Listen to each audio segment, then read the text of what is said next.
양양 나메리 비치에 나와 있습니다. 2024년 오늘이 10월 20일 21일이죠. 날짜 모르겠네. 20일 같은데 여튼 일요일 아침입니다. 이 바다를 볼 때마다 바다가 인생과 같다는 생각을 하게 됩니다. 바다가 아주 평화롭고 고요하고 파도도 잔잔하고 그럴 때도 있지만 이렇게 높은 파도, 어제만 해도 이 파도가 정말 한 5, 6m까지 올라오는 굉장히 위험하게 보이는 그런 파도가 어제 나타났었죠. 오늘은 어제보다는 덜한데 여전히 그래도 파도가 높다고 볼 수가 있습니다. 우리 인생도 이렇습니다. 잔잔하고 평화로운 그런 파도가 낮은 바다처럼 고요하고 태평무사할 때도 있지만 거센 파도처럼 인생의 시련, 역경, 그런 고난의 시간들이 찾아오기도 하죠. 이렇게 바다를 보면서 인생과 같다는 생각을 하고 많은 생각을 할 수 있게 됩니다. 그래서 바다를 보러 굉장히 자주 오는 편입니다. 이 파도 소리도 굉장히 마음을 편안하게 해주는 그런 마력이 있고요. 어린 시절에 그 시골에서 마을버스를 이렇게 타면 거기 앞에 그 버스 정면에 오늘도 무사히라는 그 말이 쓰여져 있었어요. 오늘도 무사히.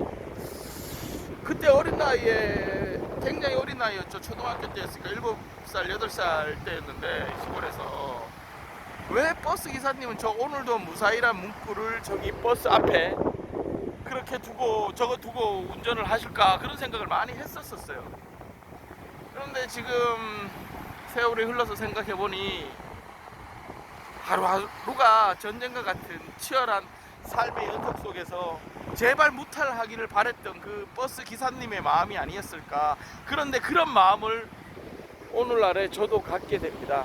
가족들 모두가 건강하고 친구들, 주변 사람들, 지인들이 다 건강하고 아무 일 없이 하루하루 행복하게 살았으면 좋겠다, 그런 생각을 하게 됩니다. 그러면서 그 버스 기사님이 써붙인 오늘도 무사히란 말이 요즘 많이 떠오르는 그런 날들이에요. 또 이렇게 바다를 보면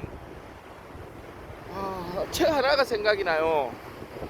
노인과 바다라는 고전이죠. 어니스트 해밍웨이가 쓴 작품이죠. 누구를 위하여 종은 울리나, 뭐 그런 책을 썼던, 노벨 문학상을 받았던 사람입니다. 요즘 우리 한강 작가로 노벨 문학상을 받아가지고 시끄러운데, 여튼 그 어니스트 해밍웨이가 쓴 노인과 바다가 생각이 납니다. 바다를 올 때마다 그 작품을 생각을 하게 되어 있어요, 누구나. 여러분들도 그 책을 읽어보셨다면 바다만 보면 그 책을 기억하게 되어 있죠. 그때 책을 읽고 고등학교 때로 생각이 되는데, 책은 사실 별로였다는 생각을 했어요, 그 당시에. 왜냐, 그 정도 책은 나도 쓸 수 있겠다, 뭐 그런 생각을 했어요. 젊은 치기에 그때는 돌도 씹어 먹을 수 있는 그런 열정이 있었기 때문인데, 그 작품의 해석을 멋지게 한 겁니다, 정말. 물론 해밍웨이가 그 작품을 쓸 때 그런 얘기를 했어요. 탈고만 200번 했다, 뭐 그런 얘기를 하고 사투를 벌여서 책을 썼다, 그렇지만 그렇게 썼다고 했어요. 근데 뭐 책은 무난한데 그 해석들이, 그리고 그 책이 해석을 할 수 있게 만들어주는 그런 여러 장치들이 정말 감동적일 뿐만 아니라 그 책을 거대한 유산, 인류의 유산으로 만든 그런 작품이 아닌가 생각이 됩니다. 그 모든 사람들이 자기의 인생에 맞게 그 책을 해석할 수가 있어요. 저는 어떻게 해석했냐면, 삶을 대하는 태도, 인생을 맞닥뜨려서 내가 어떠한 포지션을 취할 것인가에 대한 그런 이야기를, 하두를 던지는 걸작이죠. 뭐 책 내용은 아주 간단합니다. 노인이 80여일을 정확히 기억은 안 납니다. 고기를 못 잡고 실패하고 이렇게 있어요. 배를 끌고 나가가지고 그 바다에 나가서, 배경은 쿠바입니다.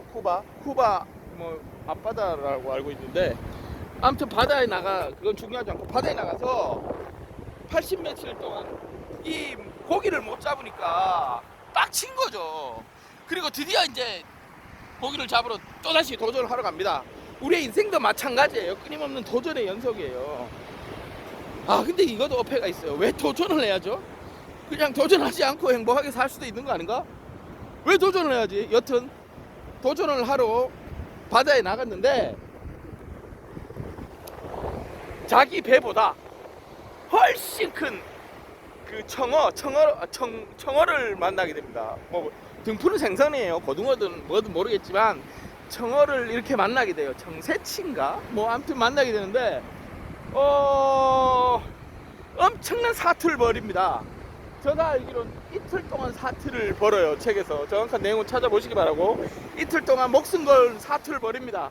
이 가정 이틀 동안이, 거기에 나오는 묘사된 것들이 우리 인생의 가정, 노정들을 아주 상세하게 묘사하고 있다고 봐도 과언이 아닐 정도로 걸작이죠.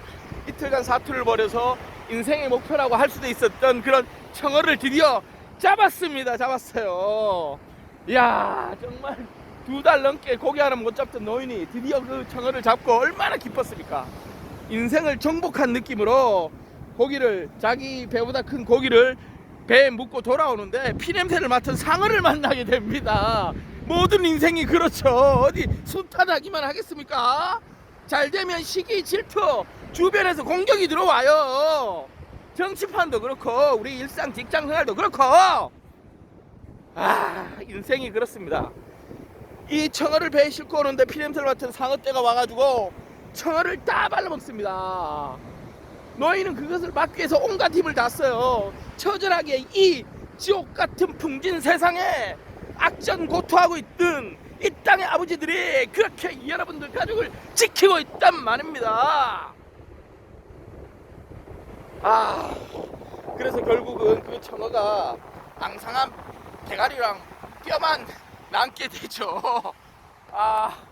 그렇게 힘들게 이틀과 밤낮을 싸워서 잡은 고기가 앙상한 뼈밖에 안 남게 됩니다. 그리고 집으로 돌아오게 돼요.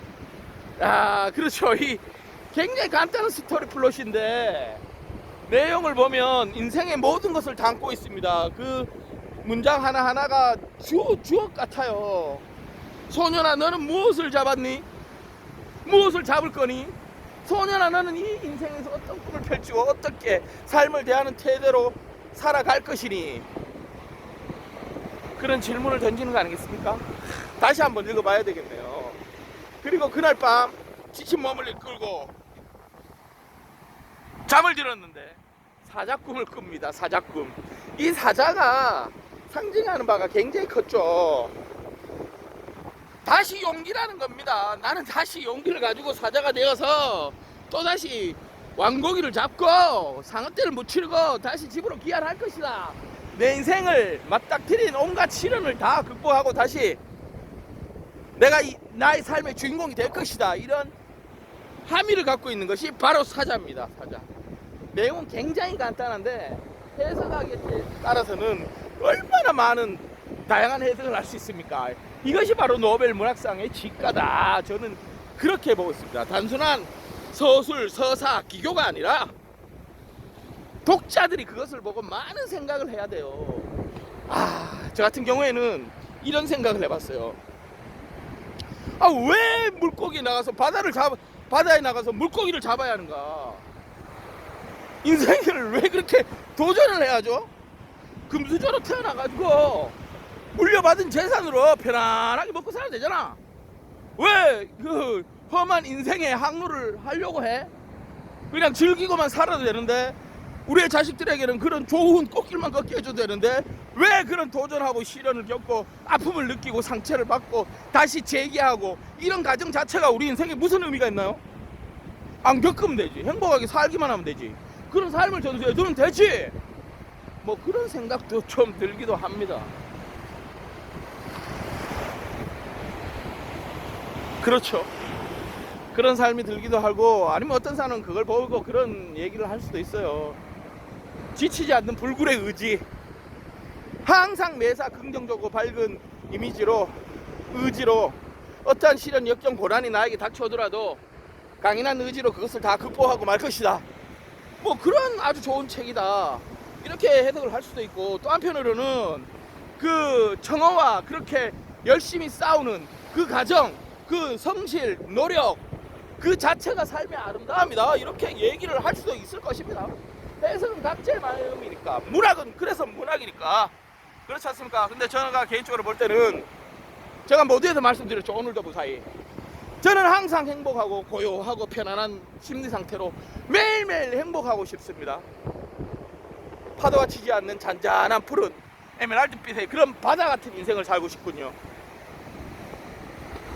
아침부터 일찍 양양 남해리 앞바다에 나와서 제가 쓸데없는 얘기를 한 것 같군요.